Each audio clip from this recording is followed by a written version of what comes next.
El ser humano ha pasado por unas cuantas pandemias a lo largo de su historia, y una de las más llamativas, además del COVID-19, es la peste negra del siglo XIV. Se estima que Europa perdió entre el 30 y el 60% de su población debido a una bacteria frecuentemente encontrada en ratas, Yersinia pestis. En la desesperación por no saber la causa de la enfermedad y tampoco cómo erradicarla, la sociedad comenzó a cometer actos muy raros. Sin embargo, no solo nos centraremos en los aspectos negativos de la peste negra, sino también en los positivos, porque, aunque difícil sea de creer, nos ayudó en ciertos aspectos. Así que empecemos. Orígenes.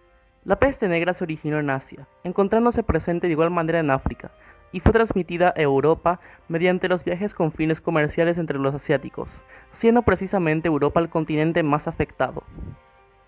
La Yersinia pestis era tan complicada de percibir que en cualquier momento te podrías contagiar sin percatarte y morir en unas pocas horas. El primer brote de la enfermedad en Europa surgió en 1348 y terminó en 1353, convirtiéndose en el más devastador de todos los brotes, con un total de 50 millones de muertes. Sin embargo, la peste negra no era el único problema de la disminución de la población europea durante la Edad Media. Si bien contribuyó bastante, lo provocaron también las constantes hambrunas, entre las más perjudiciales la de 1315 y otras pestes, lo que redujo la esperanza de vida a los 35 años en el siglo XIV. El impacto en la sociedad. La sociedad medieval estaba, de alguna forma, acostumbrada a que la supervivencia en la pobreza fuera todo un desafío. No obstante, la peste negra atacó a países enteros tan repentinamente que todos estaban desesperados.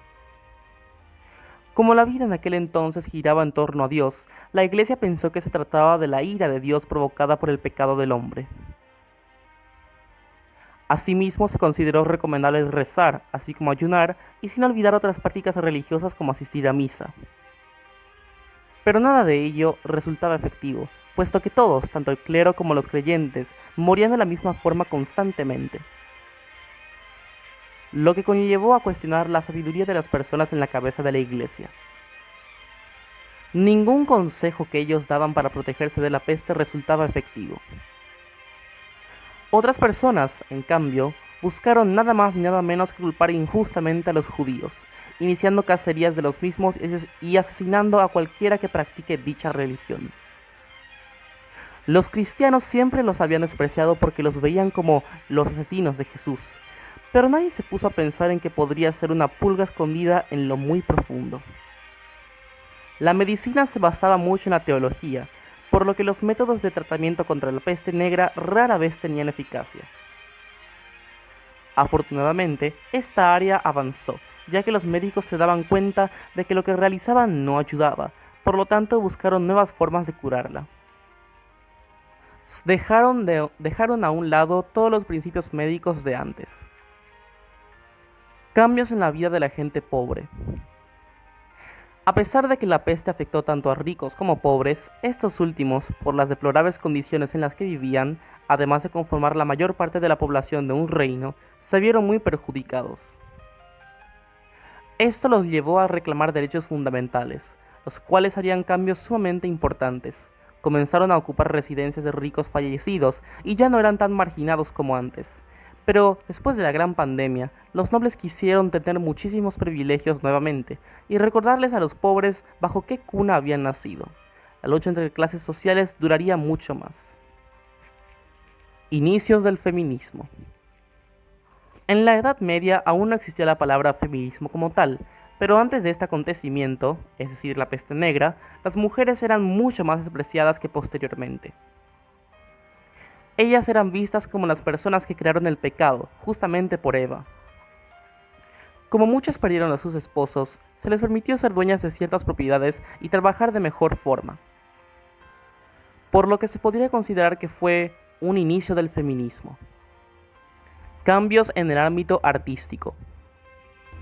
Conforme la peste se agravaba, los artistas empezaron a normalizar el término muerte, pues cada día morían demasiadas personas. Las pinturas se modernizaban, adaptándose y evolucionando a un estilo más moderno. En varias ocasiones se representaban las escenas de la peste negra con muchas muertes, siendo ya algo muy común para la sociedad. No únicamente evolucionó la pintura, sino que además otras áreas artísticas como la literatura. ¿Cómo terminó la peste negra? Los tratamientos solían tener efectos nulos en los pacientes, y sin embargo se tomaron algunas medidas preventivas para intentar frenar el brote. Fueron en estos momentos en donde se originó la cuarentena. La gente enferma comenzó a aislarse de la sociedad. También el gobierno colocó restricciones en cuanto a salir a la calle, lo que ayudó, de cierta forma, a mantener un poco lejos a la enfermedad. En contraste, los anticuerpos naturales ayudaron a no propagar con tanta facilidad la enfermedad. Cuando aparecían nuevos brotes, cada vez eran más leves y menos peligrosos. De este modo, la peste fue desapareciendo por completo poco a poco. Conforme avanzaba el siglo XV, ya la enfermedad iba saliendo de nuestro planeta. O más bien, iba siendo erradicada. A continuación les diré algunos síntomas de esta horrible peste.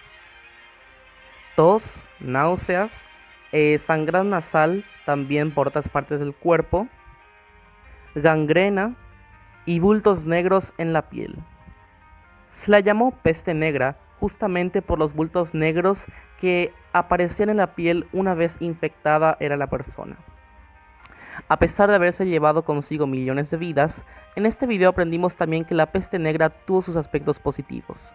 Mató a 1/3 de la población europea, pero dio derechos a los pobres y a las mujeres, además de contribuir al mundo del arte. Si les gustó este video, no duden en apoyarlo y seguirme para aprender sobre historia. Hasta luego.